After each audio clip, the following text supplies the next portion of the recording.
Ассаламу алейкум, урматтуу туугандар, бардыгыңыздарга Алланын рахматы, ырайымы, мээрими тынчтык болсун. Урматтуу биздин катталуучулар, урматтуу биздин бир туугандар.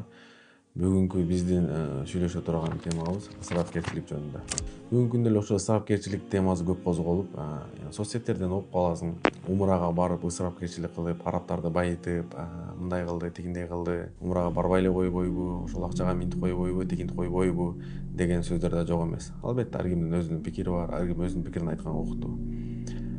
Менин жеке оюмда, ойлойм да, ысырапкерчилик мисалы ошол айтып аткан инсандар берип койбойбу, андан көрө деп айткан инсандар өздөрү той бергенде 3 мүнөттөн 3 жолу ырдаган ырчыга $1000 төлөгөндөрүн билебиз да.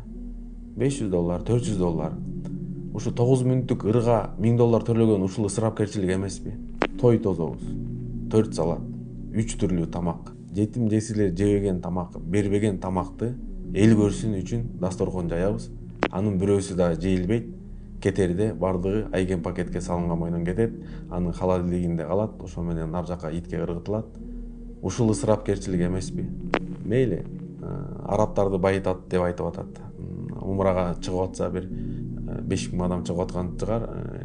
И то алар өздөрүнүн акчасы менен, мамлекеттин акчасы менен эмес, өзүнүн тапкан акчасы менен. Ошол эле бери жарак Саудиядан мындайраак, Мекке Мединадан жакыныраак Дубайга умрага бир 5000-10 000 адам чыкса керек мейли.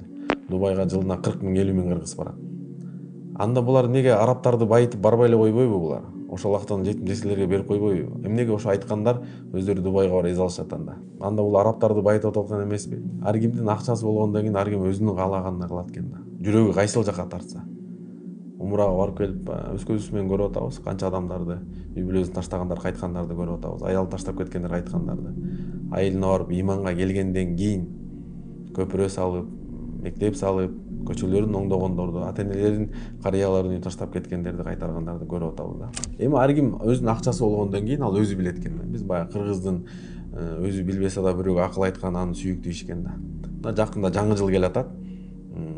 Интернеттен көрөбүз, мына почкиси шишип өлүп атат, боору шишип өлүп атат деп көрөбүз, бирок 20 сом которуп койгонго дагы биз мындай дайын эмеспиз да. Эринебиз, бергибиз келбейт.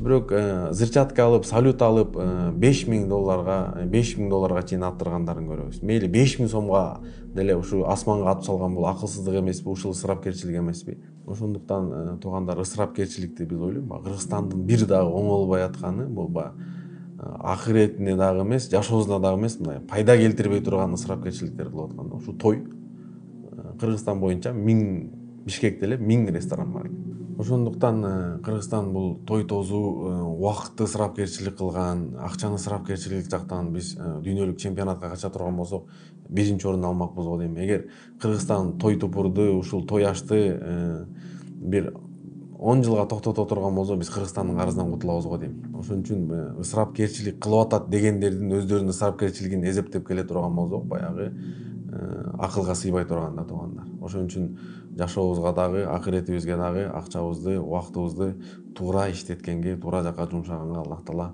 баарыбызга насип этсин. Ассаламу алейкум рахматуллахи ва баракатух.